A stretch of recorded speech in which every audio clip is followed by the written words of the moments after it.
en este curso de filosofía hemos visto el nacimiento y desarrollo de esta importante disciplina. Hemos visto cómo la forma de pensar del hombre ha ido cambiando a lo largo de los siglos. Desde el enfoque mítico, pasando por lo mágico y llegando a lo religioso. La filosofía nació en el siglo VII a.C. en Grecia. Hemos estudiado en este curso a los filósofos presocráticos. Hemos estudiado también a los sofistas y sobre todo hemos analizado el pensamiento de los filósofos clásicos como Sócrates, Platón y Aristóteles. Antes de empezar a estudiar la Edad Media, es muy importante conocer cómo terminó la cultura griega, cómo se desarrolló el Imperio Romano y sobre todo cómo fue el nacimiento y desarrollo del cristianismo.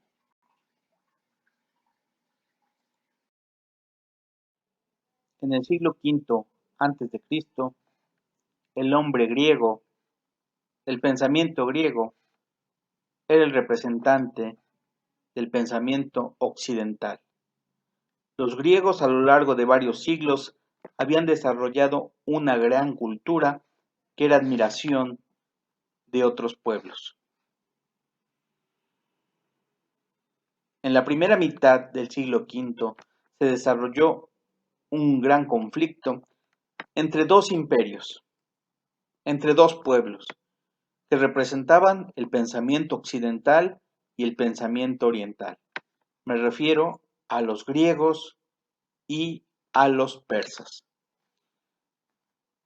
Este conflicto se llamó las guerras médicas, llamadas así porque los griegos se llamaban a sí mismos Medas, de ahí el nombre de guerras médicas.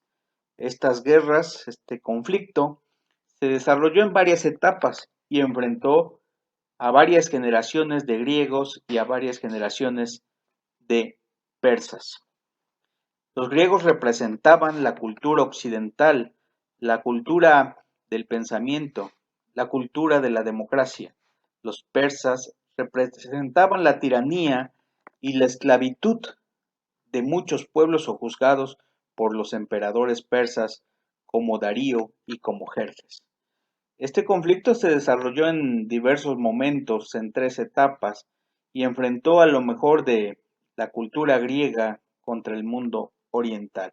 Hay diversos acontecimientos, diversos pasajes muy destacables en estos conflictos, como fueron precisamente la batalla de Maratón, como fue el conflicto, el episodio de la guerra de las Termópilas, encabezada por Leónidas y sus 300 espartanos, en fin, diversos pasajes que se distinguen en este conflicto.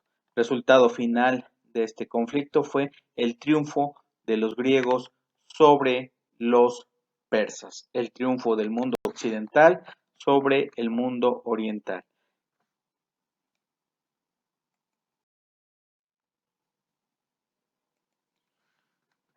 Otro conflicto que minó la hegemonía del pueblo griego sobre sus vecinos fue una guerra interna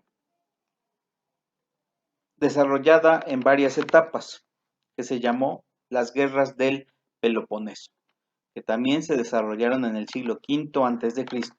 En este conflicto se enfrentaron las dos principales ciudades-estado griegas, Atenas y Esparta. Atenas, con su tradición democrática, enfrentaba a Esparta con su legendaria tradición militar. Cada una con sus territorios, cada uno con sus aliados.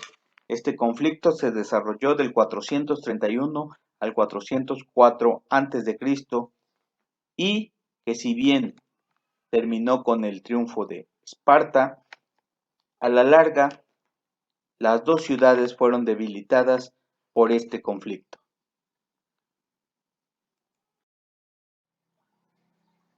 Como ya vimos, después de las guerras médicas, después de las guerras del Peloponeso, las dos principales ciudades griegas entran en un periodo de crisis. Por otra parte, un reino al norte de Grecia, llamado Macedonia, empieza a crecer y empieza a conquistar territorios.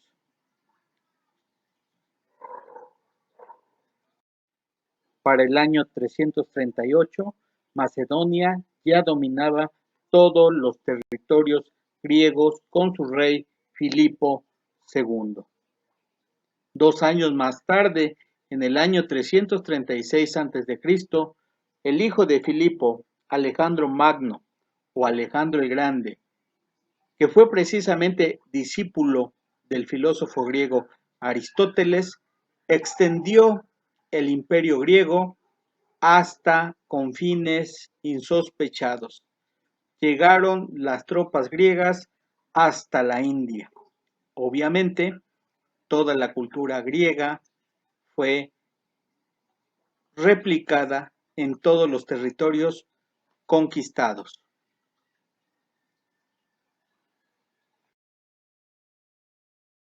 El imperio de Alejandro Magno tuvo una corta duración, únicamente 13 años. A la muerte de Alejandro, y al no contar con un heredero varón, sus extensos territorios conquistados fueron repartidos entre sus generales. Al mismo tiempo, en el mar Mediterráneo, un nuevo pueblo, con un nuevo ímpetu, se desarrollaba y crecía: el Imperio Romano. Aproximadamente en el año 160 a.C., Roma conquista Grecia.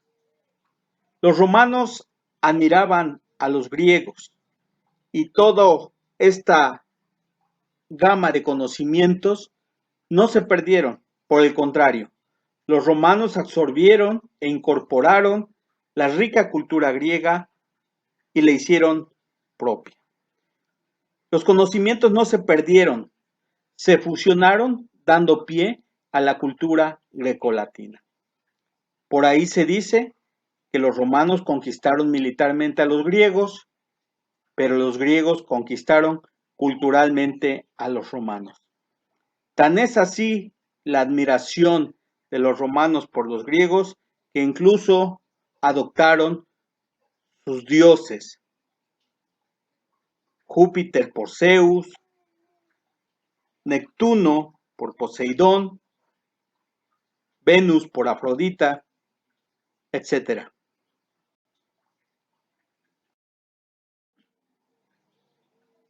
El cada vez más extenso Imperio Romano lleva la cultura greco-latina a todos los territorios conquistados, desde la Britania, la Galia, Hispania, Mauritania, Egipto, Mesopotamia, Judea, Siria. En todos los territorios conquistados, los romanos llevan la cultura greco-latina.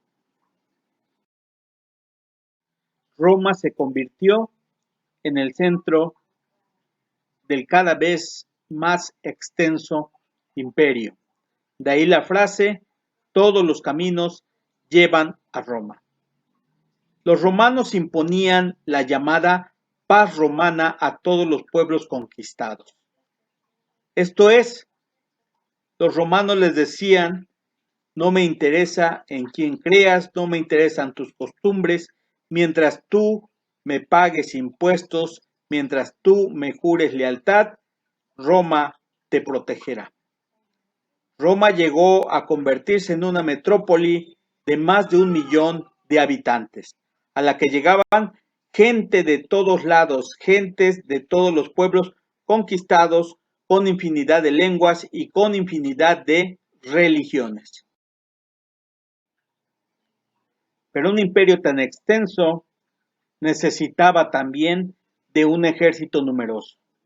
Se necesitaban tropas y legiones en cada una de las provincias romanas, y un ejército numeroso implicaba altos costos en salarios y mantenimientos, por lo que en ocasiones los emperadores y los gobernantes romanos tenían que tomar medidas antipopulares como lo fueron el subir impuestos, provocando obviamente el descontento de la población.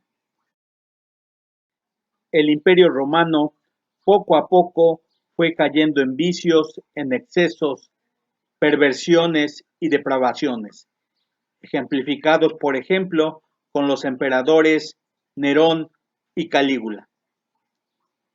En algunas ocasiones, la península itálica sufrió varias invasiones de los llamados bárbaros, entre los que se encontraban los germanos, los vándalos, los hunos, los godos, los visigodos y los ostrogodos. En el año 410 después de Cristo, el visigodo Alarico saqueó Roma. Para ese entonces, los ejércitos ya no eran suficientes para proteger a la metrópoli romana. Se necesitaba la ayuda del pueblo.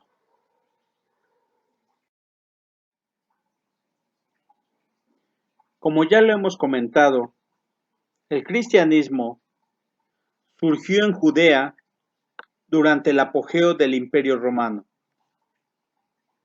Fue con la aparición de Jesucristo. Y a su muerte, sus seguidores y discípulos se encargaron de esparcir su mensaje por todos los confines del mundo conocido. En un principio, los cristianos pasaron desapercibidos. Eran una religión más dentro del Imperio Romano, pero con el tiempo llegaron a crecer mucho. Los grupos desfavorecidos, los pobres, los esclavos, los marginados, fueron quienes más se identificaron con el cristianismo. Con el tiempo, llegaron a Roma, en donde llegaron a ser muy numerosos. Poco a poco, la comunidad espiritual que construían estaba al servicio de Dios, mas no del imperio.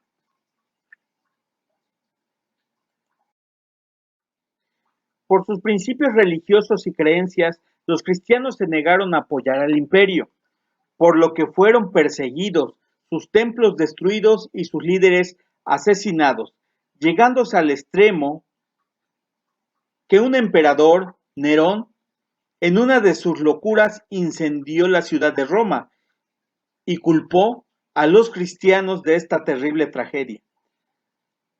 Los romanos mataron a miles de cristianos, sobre todo en el Coliseo, en donde eran conducidos para ser asesinados por los gladiadores y por las bestias salvajes.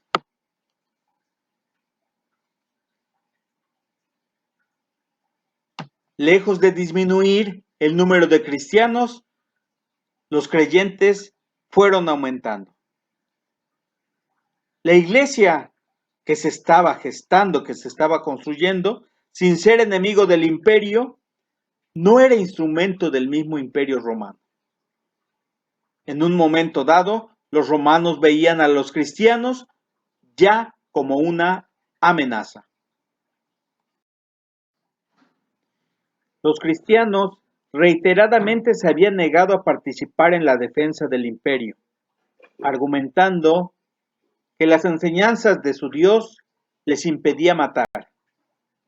Ante los cada vez más intensos ataques de los pueblos bárbaros hacia las fronteras del imperio romano, los romanos necesitaban de ayuda.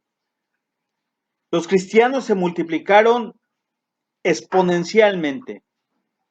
De 40,000 cristianos que había en el Imperio Romano en el año 150, pasaron a llegar a ser a más de 6 millones en todo el Imperio Romano en el año 300.